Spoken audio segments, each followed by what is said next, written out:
Hello, I'm Steve Temme, President of Listen, and today we're going to talk about smart device testing. I'll give you a quick introduction, then I'll be handing over to my colleagues, Steve Tatarunas and Mark Latshaw, who will demonstrate various aspects of smart device testing.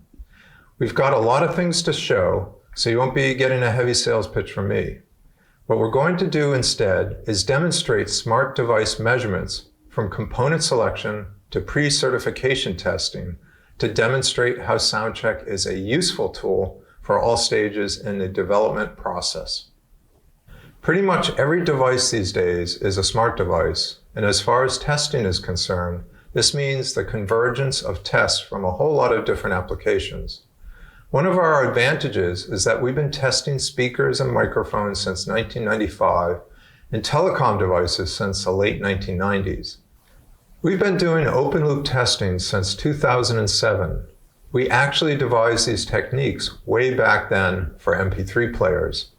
We've done MEMS and Bluetooth testing for 10 years now, and we've had the multi-channel capability for background noise simulation since the early 2000s. So really, smart device testing is nothing new. We're just combining a bunch of testing techniques that were originally developed for many different products into one device. And because we've had these testing capabilities for so long, we've refined them for ease of use and accuracy over the years. Our capability to implement all the tests that you need throughout the smart device engineering cycle is a real strength of SoundCheck. So what I'm going to do is walk you through the design process for a smart device and demonstrate the different measurements we can make along the way. We'll start with component selection and show how to use SoundCheck to evaluate speakers and microphones, including MEMS mics for use in smart devices. Then we'll look at how to test a prototype once you have included your audio components in an enclosure with electronics. We'll demo open-loop testing and also testing via Bluetooth, and we'll look at ANC measurements on hearables. Lastly, we'll look at testing with background noise, which is essential for evaluation of voice recognition. And finally, we'll discuss pre-certification testing. That's the testing that you can do to ensure that your device is likely to pass third-party certification, such as Google Art and Amazon AQT. We'll start at the beginning of the smart device design process, component selection. Most smart devices use MEMS microphones of some type to pick up the voice commands and speaker to play back the sound. And once you have determined your physical and performance specs, you probably have many options for the exact components that you choose. Although you can narrow it down from spec sheets, you're probably going to want to test your shortlisted components to evaluate the performance for yourself. Those tests might range from frequency response and distortion for speakers to things like microphone sensitivity and directionality. So first, let's do some microphone test. I'm going to hand over to Mark Latshaw now, who will demonstrate how to measure a MEMS microphone and also how to make directional microphone measurements. After that, I'll show you how we can measure a speaker. Now, let's look at picking components to place into our device. A common choice would be a MEMS microphone.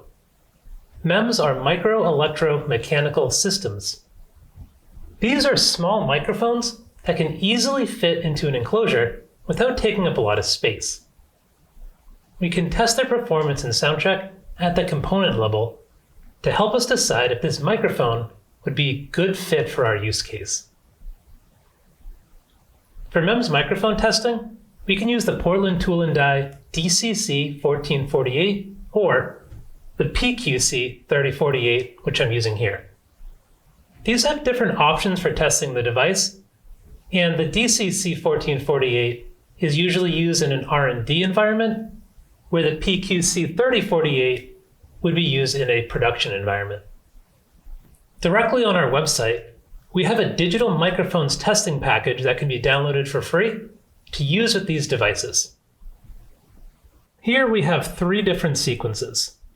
These can be used to test the frequency response, sensitivity, or power supply rejection if you're using a DCC 1448, of the MEMS microphone. There's 3 sequences we can look at here. 1, we'll measure the response and sensitivity through a calibrated speaker. 1 will use a digital microphone substitution compared to a reference microphone, and the other will measure the PSR. For this test, let's look at the digital microphone substitution. We don't even need to calibrate our speaker for this one. We can just place signal out, record it on our MEMS microphone and our reference microphone, divide the 2 signals, and get a frequency response and sensitivity. So I can run this test here.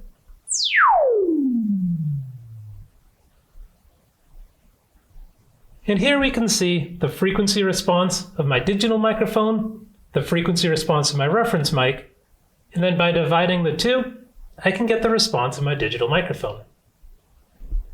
In the last sequence, we got the frequency response and sensitivity of the microphone directly on axis. We sent signal out directly towards the microphone. On some devices, like that MEMS microphone, they're omnidirectional. Wherever you play signal from, they'll pick it up the same level. But maybe you have a microphone that has a different pattern, and when I play signal directly on axis versus from the side or even behind it, you'll get a different level.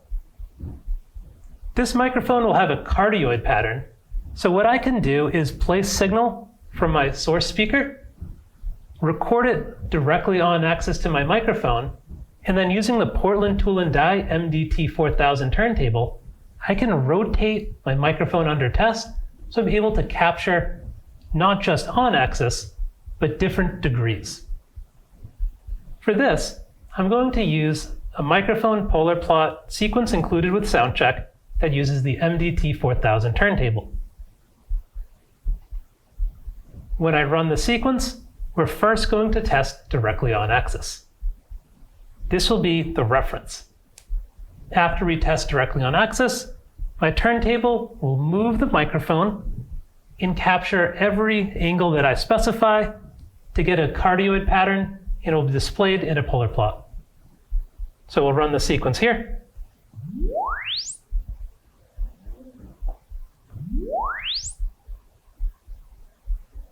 Here we see my on-axis response. And as we're moving the microphone, we'll see how it behaves off-axis.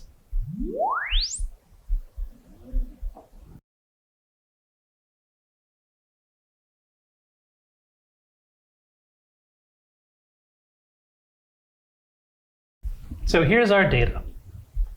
We can look at the frequency response at the 0-degree axis and compare it to off-axis.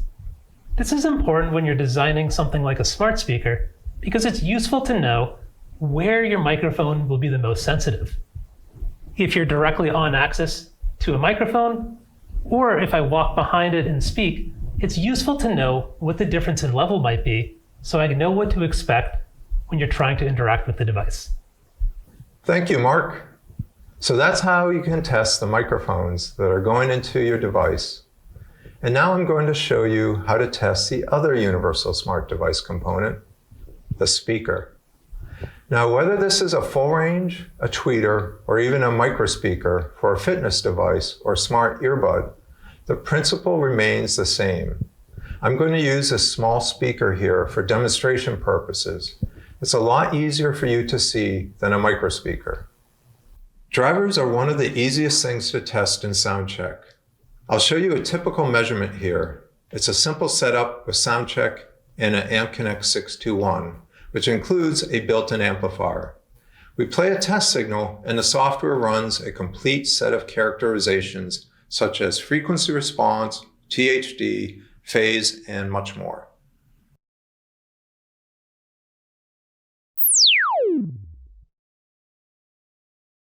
And of course, if you're testing multiple drivers or multiple MEMS microphones, it's easy to compare and contrast them simply by dragging curves from the memory list so that they are on the same graph. If you are looking at large numbers, you can of course save all the results to a database or use metadata to store additional information with the measurement. So now we've measured our components and made our selection. The next point in the product development process where we'll make measurements is when we've built our prototypes with the microphone and speaker, and of course, all the electronics in the enclosure. It's hard to test these devices by wiring these inputs and outputs directly because there's typically no direct output path for the microphones or input path for the speaker.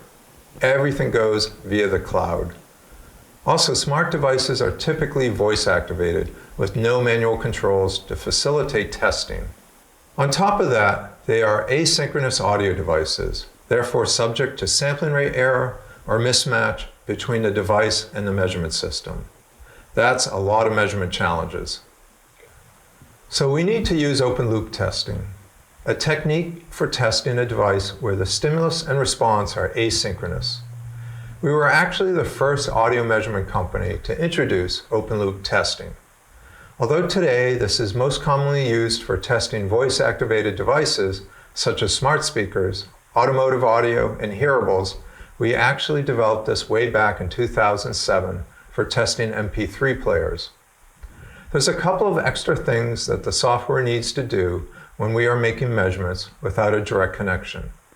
It includes algorithms that both overcome sampling rate error and also allow for the long delay between stimulus and response as requests are transmitted via the cloud. Our open loop algorithms have evolved over the years and now include sophisticated frequency and chirp triggers, advanced auto delay algorithms, and a whole lot more. Anyway, that's the background. I'm now going to hand over to Mark, who will show how we can measure both the speaker and the microphone on a smart speaker using open loop testing. Once we have the components selected, we want to test the device the way the customer will actually be using it. We want to know how the speaker and microphone behave in the enclosure. However, sometimes our devices aren't easy to test just by wiring the audio inputs and outputs directly. Phones, tablets, hearables, wearables, smart devices. There might not be a way for me to literally plug in my amplifier to test a speaker or connect an audio interface to test a microphone. In these cases, we can run what we call open loop tests. Open loop tests are where we can't directly connect to an audio interface to our device to test it, but we can still send and receive signals to get results. In SoundCheck, the stimulus, acquisition, and analysis are all completely independent steps. We define the test signal to be played in the stimulus, we then play that test signal in the acquisition, and then we compare what we defined versus the recording in the analysis step. If we can't directly connect our audio inputs and outputs, there are a number of different ways we can send the signal out. We have a Bluetooth interface that can act as a direct connection to a device. We could save the stimulus steps as WAV files and then play them out of our device. Or we can take recordings from a device and bring them back into SoundCheck to test the microphone. We'll look at these examples individually. In the first case, I have a speaker of a device that I want to test. Again, I can't directly connect my amplifier to the speaker to test it, but I have some different options on how to send signal.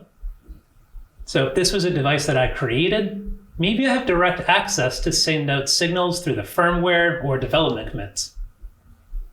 Different devices could store WAV files directly on it. So in SoundCheck, I define my stimulus, I can save it out as a WAV file, and then I can open that in any program that can play a WAV file. Here, I can open it directly in Apple Music and choose my device under test to play. Let's look at the SoundCheck sequence I have to test this speaker.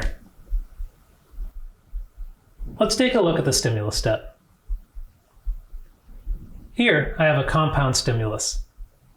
The first part is a 1 kilohertz tone that's going to be used to trigger the recording.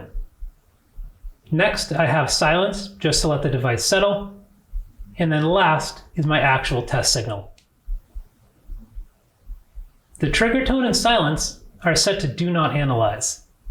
This means when we actually compare the stimulus to the recording, all we're actually going to be analyzing is this last section here, the frequency step sweep. The actual test signal can be anything we want. Right now, we're using a 20 kilohertz or 20 hertz sweep, but I could also use WAV files or noise. Anything that could be used in a test could be used here. Now let's look at the acquisition step. This is a record-only acquisition that's set to triggered record. This means I can define which level and frequency need to be met before my acquisition will run. Here, it's set to trigger at 1000 Hertz at 70 dB SPL. That means I won't trigger from random background noise occurring only when I get that specific 1000 Hertz frequency. Because I've defined that at the beginning of my stimulus step, it will play out in my device, trigger the recording, and record for 6 seconds. So we have the stimulus step to define what's going to be played out, and then the acquisition step is only recording. How do we actually play the signal out of our device? The stimulus step creates a waveform of the stimulus type, and I can save that out as a WAV file. I could put this directly on my device, but here I'm going to open it up in Apple Music. Then I'm able to select my device under test here and play my test signal through that device. So what I'm going to do is run my sequence. It will be waiting to trigger at 1000 Hertz at 70 dB SPL. I'll play my test signal, capture it in SoundCheck, and then we're able to analyze the data. So what I'll do now is run my sequence. It will wait to trigger on the 1 kilohertz tone. I'll play the test signal, and we'll see what happens.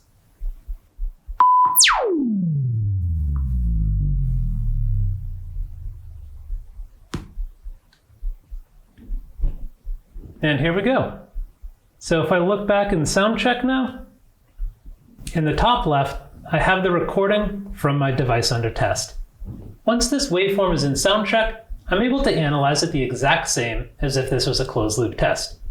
You can see my fundamental, THD, rub and buzz, and perceptual rub and buzz all calculated in these graphs here. Now we'll look at the other direction. If I have a device where I need to test the microphone, but can't directly connect the input of that device to my audio interface. In this example, I'm using the same Audio Connect 2, but instead of a microphone to capture the DUT's output, I'm going to be playing through a calibrated source speaker to test the microphone.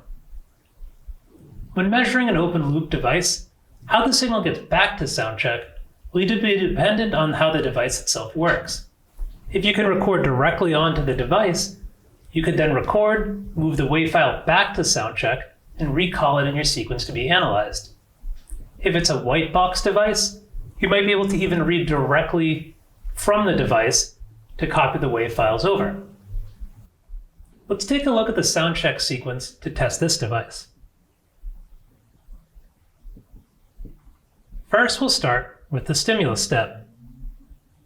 Instead of a trigger tone at the beginning, here, what I've actually done is pointed to a WAV file, and this WAV file is the wake word for this specific device. Here, it's set to do not analyze. This is just going to start the recording on my device. Because this is a compound stimulus, I could use the same test sequence and just replace this wake word with any device's wake word. I again have a small amount of silence, and then my actual test signal. The test signal is set to analyze, so when we actually bring that data back into SoundCheck, we're only going to analyze that frequency step sweep. Now let's look at the acquisition step. This is the play and record step, but I'm going to leave the input signal path blank because I'm going to be recording on my device under test, and my output will be playing my stimulus out of a calibrated source speaker. When I play out my stimulus, the wake word will trigger the device to start recording, it'll play the test signal, then I can transfer that back into SoundCheck to analyze. After I play out my calibrated signal, we have another acquisition step in the sequence. This is a triggered record, just like we had in the earlier sequence. But here what I'm doing is using a program on my computer just to route signal back to itself. My recording will be stored in the cloud. I will play that signal out, and it will simultaneously be recording in. So I can use a triggered record step to bring that recording from the cloud back into my computer. So I'll play out my signal. The wake word will start the recording. I'll play the test signal. I'm then able to access the cloud recording, play it out on my computer, loop it back in to this acquisition step to get the signal into SoundCheck. Once the signal is back into SoundCheck, I can then analyze it the exact same way I could as if it was a closed loop test. So just to recap, when I run the sequence, I'll play a calibrated signal from my source speaker to my device. The stimulus will start with a wake word, which will trigger the device to start recording and then play a test signal. The device under test will store that test signal in the cloud. Then I'll use the triggered record acquisition step to bring the signal back into SoundCheck to be analyzed. So let's run the sequence. Alexa,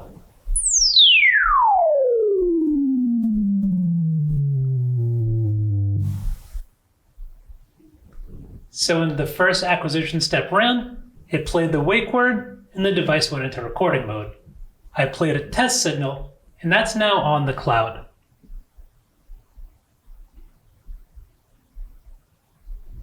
Over here, I can play that signal out. I'm going to press enter and it will start the acquisition triggered record step. I'll play the signal, which will be routed back into the input.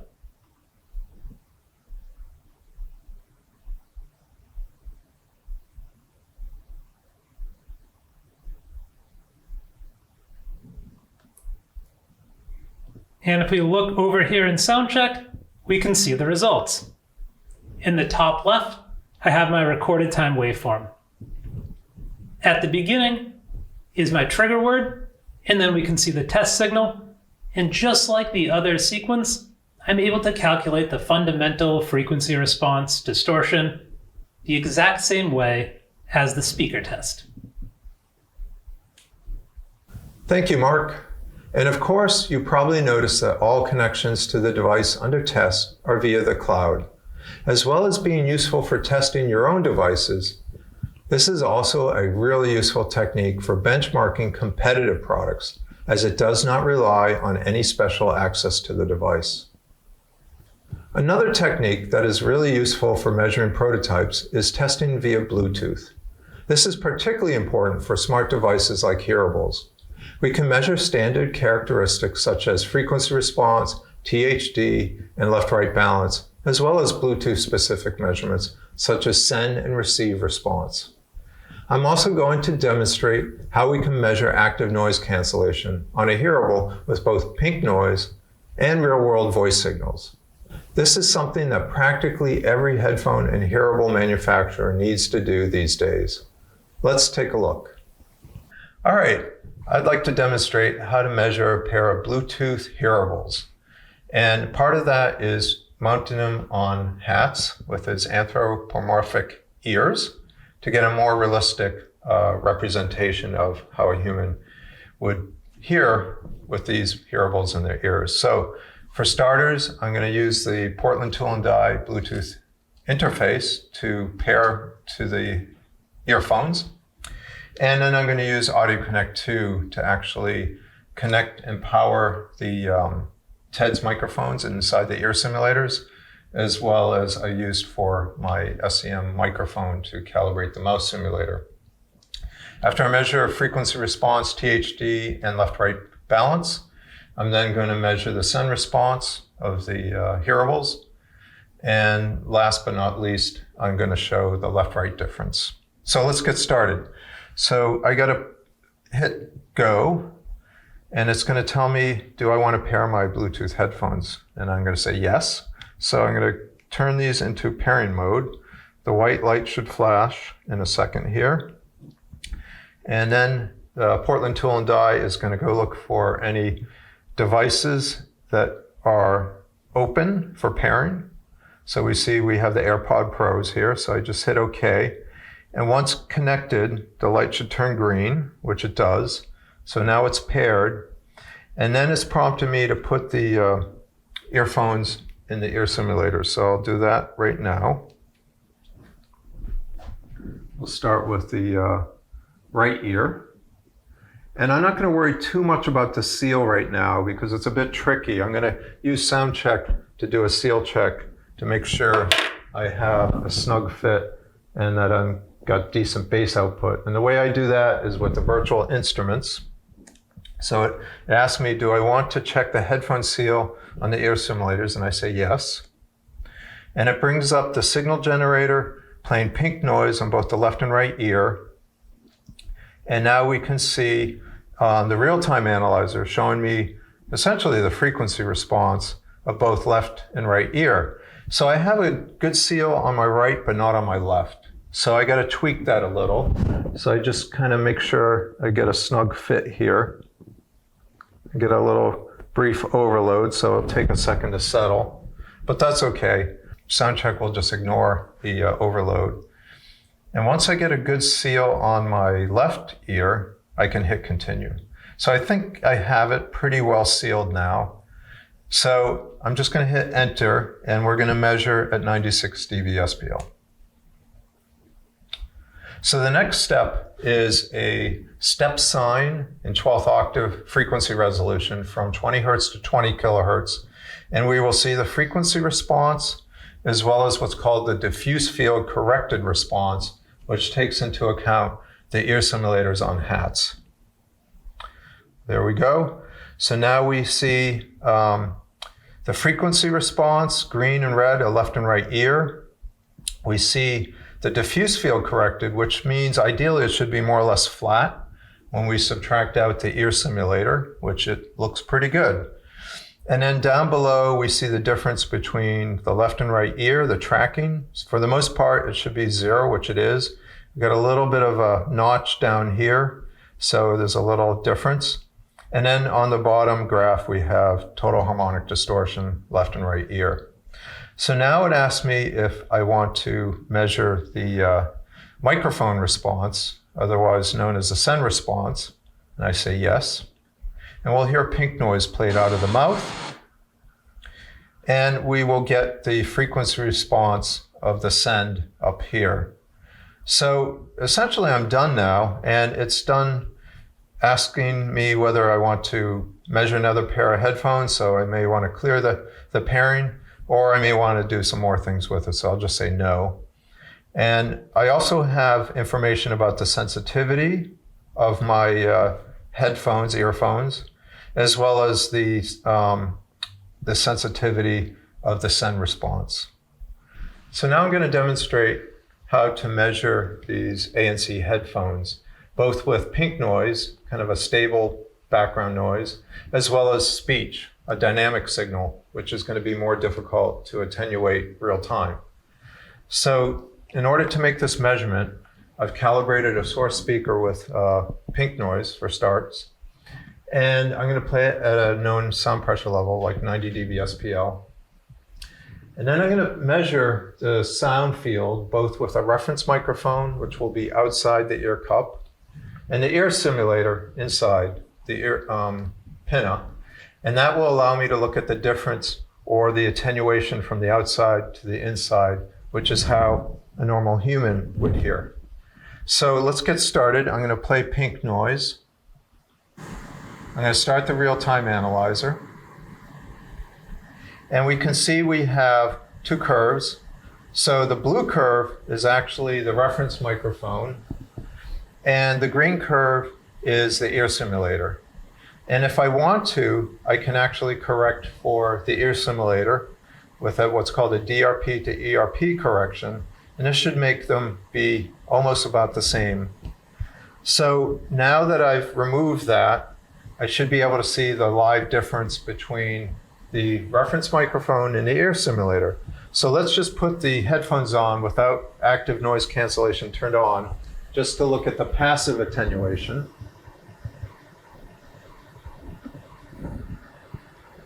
Make sure I have a good seal. And we can see if now I have a difference of so many dB between these two curves. Now, if I want to, I can just show the calculation of the attenuation. And I've chosen to show it in a different graph to make it a little easier to see. So I'm going to drag it down here. And we can see we're getting about 30 dB of attenuation at the really high frequencies. I can maybe increase that. But I'm getting next to no attenuation at the low frequencies. So now if I turn on my active noise cancellation, I should see both the passive and the active noise attenuation. All right, so now let's turn the active noise cancellation on circuit. And I'm waiting for the light to flash blue. There we go. Now we should see, oh, here it comes. The low frequencies, the active noise canceller is kicking in. So that's great. We do notice though, it's not doing a great job around 1 kilohertz. And that's one of the challenges of designing noise canceling headphones is there's kind of this crossover frequency between active at low frequencies and passive at high frequencies. So back to the drawing board, and maybe we can improve this, but I'm getting about 25 dB at the low frequencies and about 25 dB at the high frequencies, but only 10 dB around 1 kilohertz, which is actually where the ear is most sensitive. Okay, so I just showed you the attenuation with active and passive, this purple curve, which I've saved now. And now I want to try to use a dynamic signal like speech. So instead of playing pink noise, I'm going to come over to the signal generator and load a WAV file. So one of the signals I like to use is called ITU Real Speech. If we go to the SoundCheck 21 folder and look under WAV files, we'll see there's actually one called Real Speech. And again, I've calibrated the mouse simulator, or in this case, the source speaker, and for 90 dB SPL. So if we hit play, the shelves were bare of both jam we hear a real-time change in signal. And what I'm going to do now is start recording, and we'll look at the live attenuation. I may also want to just speed this up a little and use fast time waiting so we can see it dynamically. So let's hit start the shelves were and bare record. of both jam or crackers. A joy to every child is the swan boat. The stems of the tall glasses cracked and broke. The wall phone rang loud and often. The shelves were bare of both jam or crackers. A joy to every child is the swan boat. So can you see the difference between the pink noise, the purple curve, and the red curve, which is actually the real-time attenuation? Most of the time they overlap, but sometimes, depending on what's going on, it takes a while for the noise canceller to react. The wall phone rang loud and often. The shelves were bare of both jam or crackers. A joy to every child is the swan boat. Okay. So we can see that the real-time speech is a much harder signal to attenuate as opposed to a more steady state signal like pink noise. And if I was designing these headphones, I would want to take into account how I can make my circuit respond quickly. So noise cancellation brings us nicely to our last demo, background noise. Smart devices are used in the real world, whether it's a hearable that needs to understand conversation in a crowded bar, or a smart speaker that needs to hear commands in an echoey bathroom or noisy kitchen. We have the tools that you need. I'm not going to demo it here, but SoundCheck has a room acoustics module to calibrate a test room to match various simulated room acoustics, such as kitchens, bathrooms, etc. Background noise simulation is an essential part of smart device testing. Evaluating a speech recognition algorithm in the presence of different simulated background noises helps predict how the device performs in real-world conditions. The ETSI ES 202396-1 standard covers both recording and playback of background noise signals and includes access to a large database of background noise recordings. We can generate these standard background noises in SoundCheck, so they're easy to add to your test. We'll show you the calibration process. Then we'll show you a test using pub noise to evaluate a microphone's ability to reject this background noise and hear just the intended speech signal. Today, we're going to show you a method for calibrating a 4.1 speaker array to the ETSI ES 202396-1 standard using SoundCheck. The -1 portion of the standard covers both the recording and playback of background noise signals and includes access to a large database of background noise recordings. It's important to note that these are binaural recordings, so even though the standard calls for a 4-speaker array, we're actually playing back 2-channel recordings through left and right, front and rear speakers. The calibration process is straightforward. We first measure the front-rear balance on the left and right sides and make any level adjustments so the speakers meet the tolerance specified in the standard. Next, the left and right side speakers are equalized and their sensitivity calculated, followed by the confirmation that the equalized response falls within the allowable tolerances. Finally, we send a signal out to the entire 4.1 system and adjust the subwoofer output until it best matches the level of the equalized array. Okay, so we've opened our calibration sequence in SoundCheck, and as you can see, it's a master sequence that contains several subsequences. Each one of them performs a different task, like measuring the front and rear balance on the left and right sides, equalizing the left and right side, and then at the end, allowing us to adjust the subwoofer level. So what do you say we just run the sequence and we'll talk about what's happening as we go. So we're going to start out with left-right balance, and I need to start out with the left front speaker turned on, all the other speakers turned off. So a signal generator and a multimeter will open, and when the multimeter reading stabilizes, we can continue on to the next speaker.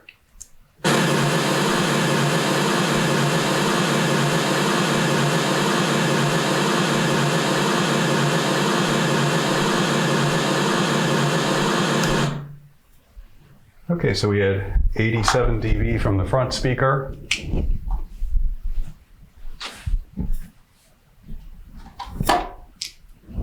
And as long as the rear speaker is plus or minus 2 dB.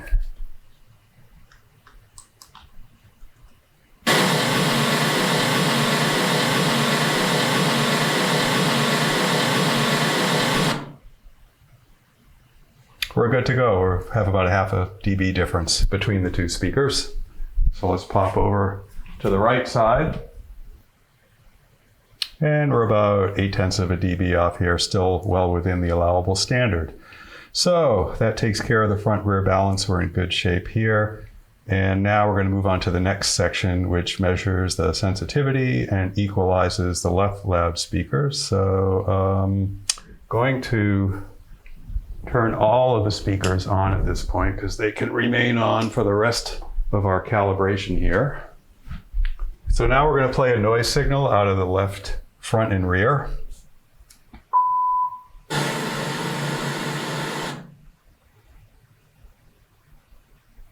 And this is our unequalized response of the left front and rear speakers. We also heard a short 1 kilohertz tone there, and that's being used to calculate the sensitivity, the combined sensitivity of those two speakers. So we have some upper and lower limits here.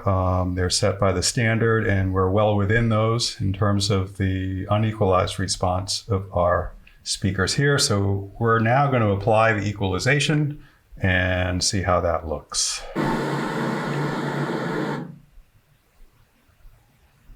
And we got a pretty flat response here. Notice the limits are a lot tighter than they were on the previous XY graph, but we can make this response a little bit smoother, so we're going to run the equalization routine one more time. And we got a very flat response here, and I'm going to accept that. And now we're going to move on and do the same to the right speakers. And so the next section is going to allow us to set the subwoofer level. And we're going to open up a couple signal generators and a multi-channel RTA. Right now there's no output on the subwoofer, so I'm going to turn that up.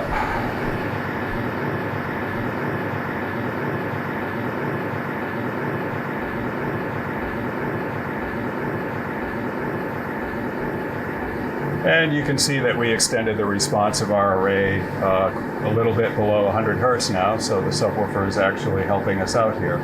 So the level's up to maximum now, and the responses are pretty flat with respect to each other. So I'm going to finish this part of the sequence.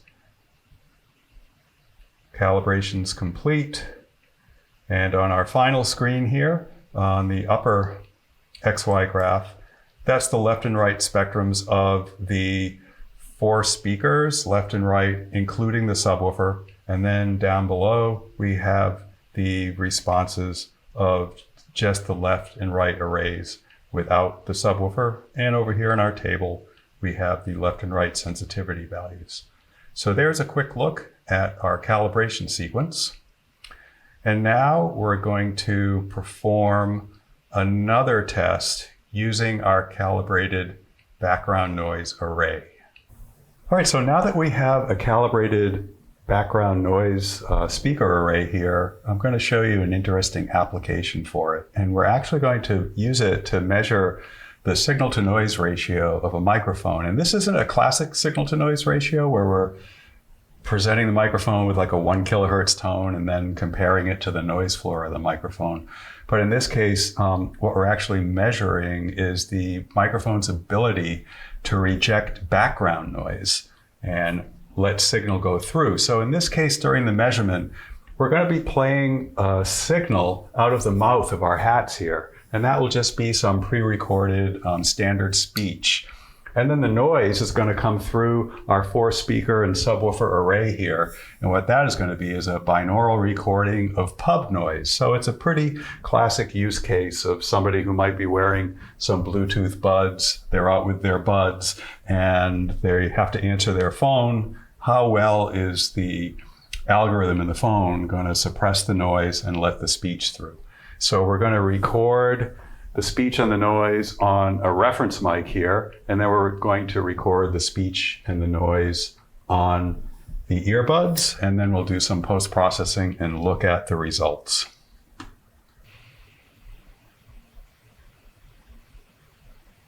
The shelves were bare of both jam or crackers. A joy to every child is the swan boat. The stems of the tall glasses cracked and broke. The wall phone rang loud and often.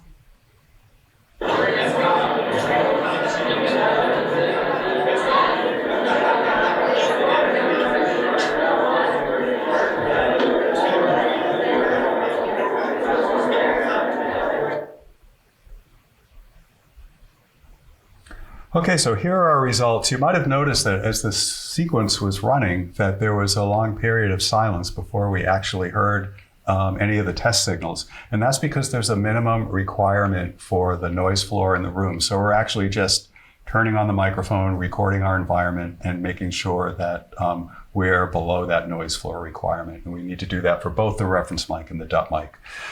Here on our screen now, we have 3 XY graphs. The top graph is showing us the responses that we gathered on the reference microphone.